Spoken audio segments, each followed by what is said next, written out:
Students, welcome once again in Shri Shyam study point. और जैसे कि आपको पता है डाइजेशन इन ह्यूमन बींग्स के बारे में हम पढ़ रहे थे। तो डाइजेशन में हमने स्मॉल इंटेस्टाइन के अंदर आज पढ़ना है कि डाइजेशन किस तरह से होता है। प्रीवियस लेक्चर के अंदर हमने पढ़ा था कि स्टमक के अंदर जो डाइजेशन है वो किस तरह से होता है और फंक्शंस ऑफ द स्टमक किया था।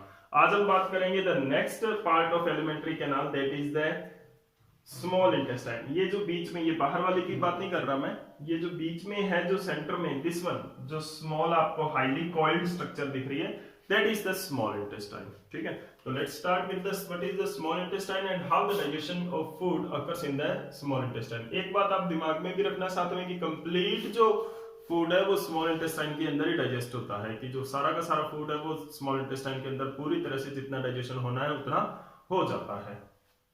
ठीक है, अब इसके अंदर क्या होता है, the small intestine is the small intestine is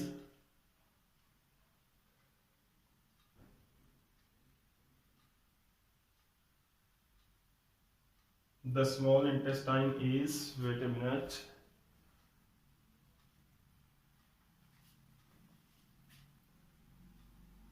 the small intestine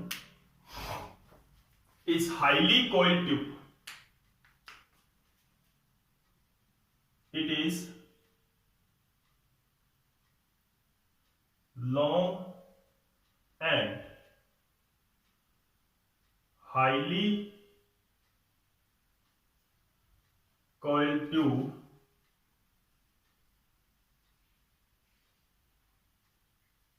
which is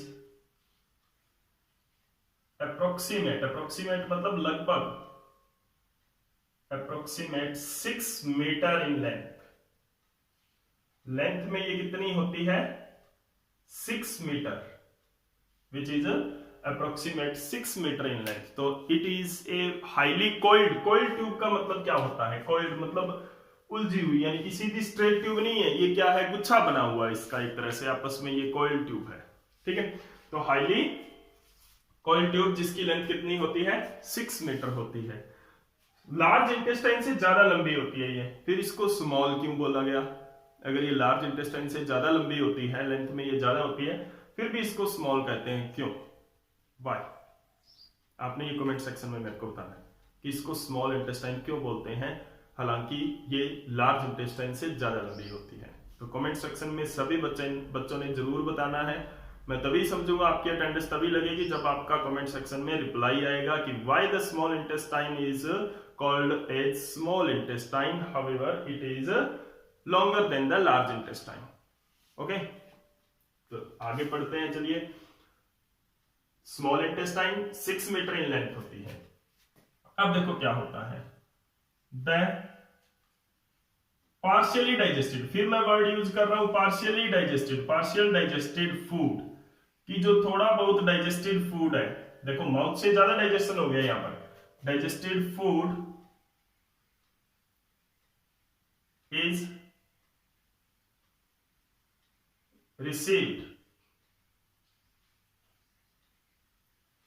by small intestine। Small intestine द्वारा पार्शियली डाइजेस्टेड फूड रिसीव किया जाता है फ्रॉम स्टमक। स्टमक से ये पार्शियली डाइजेस्टेड फूड है वो रिसीव करती है। अब देखो यहां पर एक चीज और यहां पर आ जाती है कि ये स्टमक से ये स्मॉल इंटेस्टाइन आ गई है। ठीक है, ये आपको दिख रही है यहाँ पे स्मॉल इंटेस्टाइन आ गई है, ये स्मॉल इंटेस्टाइन के अंदर फूड आता है यहाँ पर इस तरह से। अब देखो यहाँ पर क्या हुआ, लीवर और पेनक्रियाज का यूज हो गया हमारा, या नेक्स्ट ग्लैंड यहाँ पर काम करेगी। तो लीवर क्या करती है, देखो this is the gall bladder, जहां पे हमने पढ़ा था कि जो लीवर का जो बाइल जूस है वो स्टोर होता है, दिस इज द पेनक्रियाज। तो यहां से देखिए ये डक्ट आ रही है, ये डक्ट आप देख पा रहे हो, लीवर के गॉल ब्लैडर से आ रही है, और ये डक्ट ये यहां से ये आ गई स्मॉल इंटेस्टाइन के अंदर ओपन होगी, और इधर से ये डक्ट आप देख रहे हो, ये पेनक्रियाज है, पेनक्रियाज के आगे एक ट्यूब है वो ये स्मॉल इंटेस्टाइन। तो ये क्या करती है, इट रिसीव, ये क्या रिसीव करती है, the bile juice from the liver and pancreatic juice from the pancreas and it also receive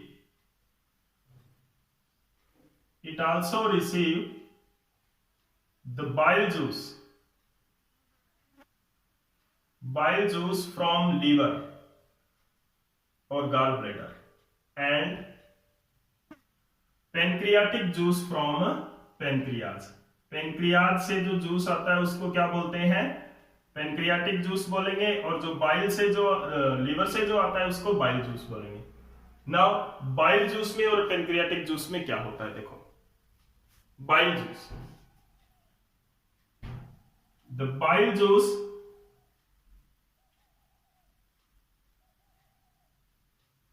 makes the food basic, acid और बेस याद आया कुछ, बेसिक और एल्केलाइन, एल्केलाइन का मतलब बेसिक ही होता है, ठीक है।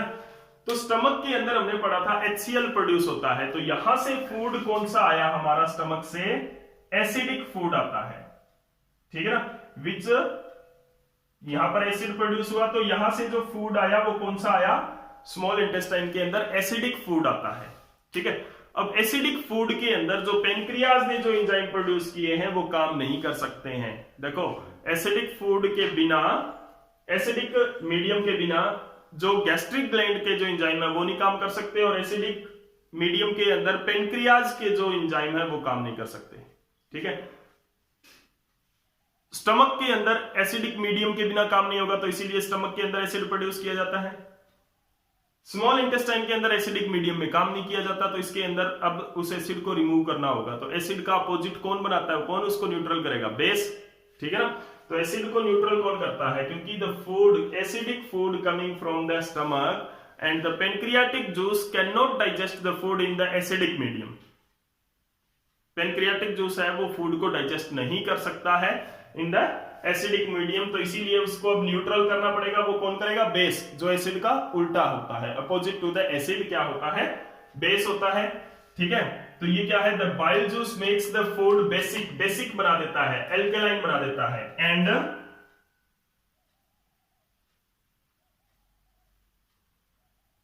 ब्रेक्स द, और क्या करता है, breaks the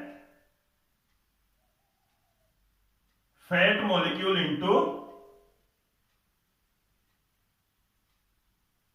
into smaller droplet. देखो फैट यहां पर क्या है, डाइजेस्ट नहीं हुआ है पूरी तरह से, वो छोटी छोटी ड्रॉप्स के अंदर कन्वर्ट हो गया है।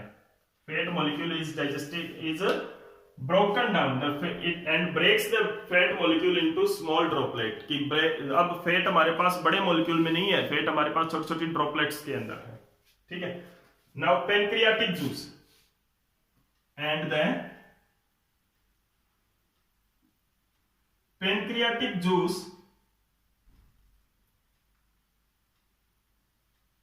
contains some digestive enzymes। कुछ digestive enzymes होते हैं जिनके बारे में आप हायर क्लासेस के अंदर पढ़ोगे। some digestive enzymes which, जो क्या करते हैं, विच डाइजेस्ट, किसको डाइजेस्ट करेंगे, विच डाइजेस्ट द प्रोटीन्स को भी डाइजेस्ट करते हैं, बचे हुए प्रोटीन्स को, बचे हुए कार्बोहाइड्रेट्स को डाइजेस्ट करते हैं, यानी शुगर, और बचे हुए फैट या लिपिड्स को भी डाइजेस्ट करते हैं। फैट को लिपिड्स बोलते हैं, ठीक है, फैट्स एंड लिपिड्स को डाइजेस्ट करते हैं। अब यहां पे ऐसा लगता है कि पूरा डाइजेशन हो गया है ना, क्योंकि जो कुछ डाइजेशन स्टमक के अंदर हो गया, कुछ माउथ के अंदर हो गया। अभी हमने ये लिखा कि सारे के सारे फूड पार्टिकल्स का, सारे के सारे फूड मटेरियल का बचा हुआ जो डाइजेशन है वो कौन करता है, पेनक्रियाटिक जूस और बाइल जूस कर देते हैं। फिर भी अगर कोई फूड पार्टिकल, कोई फूड मॉलिक्यूल बच जाता है, तो इंटेस्टाइन की वॉल भी क्या करती है, जो इंटेस्टाइन की वॉल होती है ना, ये भी क्या करती है, इंटेस्टाइनल जूस प्रोड्यूस करती है, ठीक है। The wall of intestine, the wall of intestine, intestine की वॉल भी क्या करती है, प्रोड्यूस some digestive enzymes, कुछ डाइजेस्टिव एंजाइम्स को प्रोड्यूस करती है, some digestive enzymes for complete digestion of food, complete digestion, पूरी तरह से डाइजेशन यहां पर हो जाता है फूड का, कंप्लीट डाइजेशन ऑफ फूड, क्योंकि स्मॉल इंटेस्टाइन के बाद में कोई नहीं है डाइजेशन करने वाला। जैसे कि हमने माउथ के अंदर पढ़ा, माउथ ने थोड़ा बहुत फूड को डाइजेस्ट करके छोड़ दिया क्योंकि उसको पता था स्टमक के अंदर डाइजेशन हो जाना है। स्टमक ने भी थोड़ा बहुत डाइजेशन करके फूड को छोड़ दिया क्योंकि उसको पता है स्मॉल इंटेस्टाइन में हो जाना है। स्मॉल इंटेस्टाइन आगे किसके सारे छोड़ेगी, आगे लार्ज इंटेस्टाइन के अंदर डाइजेशन नहीं होता है, तो स्मॉल इंटेस्टाइन को सारा का सारा डाइजेशन यहाँ पर करना पड़ेगा। तो द कंप्लीट डाइजेशन ऑकर्स, तो यहाँ पे स्मॉल इंटेस्टाइन की लेंथ इंपॉर्टेंट है, हाईली कोइल्ड ट्यूब है, ठीक है। Partially digested food received from stomach से ही रिसीव करती है, और जो इंपॉर्टेंट चीज है वो क्या है, यहाँ पर बाइल जूस और पेनक्रियाटिक जूस आता है, कहां से, बाइल जूस आता है लीवर से, and pancreatic juice, it also receive the bile juice from liver and pancreatic juice from pancreas, sorry लिखना भूल गया था, पेनक्रियाज से पेनक्रियाटिक जूस आ जाता है। अब देखो बाइल जूस क्या करता है, make the food basic, important, and breaks the fat molecule, fat molecule को तोड़ता है, ठीक है, स्मॉल ड्रॉपलेट्स पहले भी पढ़ा। पेनक्रियाटिक जूस क्या करता है, कंटेन सम डाइजेस्टिव एंजाइम्स होते हैं इसके अंदर, जो क्या करते हैं, विच digest the protein, carbohydrates and fat और लिपिड्स, ठीक है। और यहां पे क्या होता है, कंप्लीट डाइजेशन होता है, क्योंकि इंटेस्टाइनल वॉल भी क्या करती है, वॉल ऑफ इंटेस्टाइन भी क्या करती है, कुछ डाइजेस्टिव एंजाइम प्रोड्यूस करती है, ठीक है, उसको इंटेस्टाइनल जूस बोलते हैं, ठीक है। तो this is the complete digestion of the food, पूरी तरह से फूड डाइजेस्ट हो गया है। अब मैं आपको ओवरऑल डाइजेशन बता देता हूं कि जो फूड है वो सिंपलर फॉर्म किस किस तरह से कन्वर्ट होते हैं। तो ओवरऑल डाइजेशन ऑफ फूड किस तरह से होता है, स्मॉल इंटेस्टाइन के अंदर जो फाइनल जो डाइजेस्टिव फूड हमारे पास कौन कौन सा आता है वो हम देखते हैं। अगर हम बात करें ओवरऑल डाइजेशन की, ओवरऑल डाइजेशन इक्वेशन फॉर्म में होता है, ये इक्वेशन के रूप में हम लिखेंगे। तो हमारे पास कौन कौन से फूड है, सबसे पहले है शुगर या कार्बोहाइड्रेट्स, यानी कि बड़े शुगर, ठीक है। उसके बाद में हमारे पास है प्रोटीन्स, और उसके बाद में हमारे पास फैट्स या लिपिड्स, ये इतनी चीजें हैं। अब देखो इनका डाइजेशन कैसे होता है। तो जो शुगर है वो तो डाइजेस्ट हो जाता है, किसके अंदर कन्वर्ट हो जाता है, ये प्रोटीन किसके अंदर कन्वर्ट होगा एंड लिपिड किसके अंदर कन्वर्ट होगा। तो जो शुगर है वो कन्वर्ट हो जाता है इनटू ग्लूकोज, जो कि सिंपल शुगर है, सिंपल फूड, प्रीवियस चैप्टर के अंदर हमने पढ़ा था, simple food prepared by the plant. तो सिंपलेस्ट फॉर्म है ग्लूकोज या फ्रक्टोज, उसका ही जुड़वा भाई है, फ्रक्टोज उसके जैसा ही होता है, थोड़ी बहुत स्ट्रक्चर में डिफरेंस होता है, ठीक है। प्रोटीन्स हैं वो किसके अंदर कन्वर्ट हो जाते हैं, अमीनो एसिड्स में। याद रखना अमीनो एसिड से ही प्रोटीन बनता है। प्लांट के अंदर जो प्रोटीन बनता है या ह्यूमन के अंदर जो प्रोटीन बनता है, जो प्लांट वाला प्रोटीन है वो डाइजेस्ट होगा, क्योंकि फूड डाइजेस्ट करना है हमने, ठीक है। तो जो फूड, जो प्लांट के अंदर जो प्रोटीन्स बनता है वो अमीनो एसिड से बनता है, तो प्रोटीन्स है वो अमीनो एसिड के अंदर टूट जाएंगे। एंड फैट और लिपिड्स जो है वो फैटी एसिड्स के अंदर टूट जाएंगे। तो now glucose, amino acid and fatty acids हैं वो क्या होते हैं, सिंपल फूड्स होते हैं, ठीक है ना। तो ये क्या है, the glucose, amino acids and fatty acids क्या होते हैं, आर द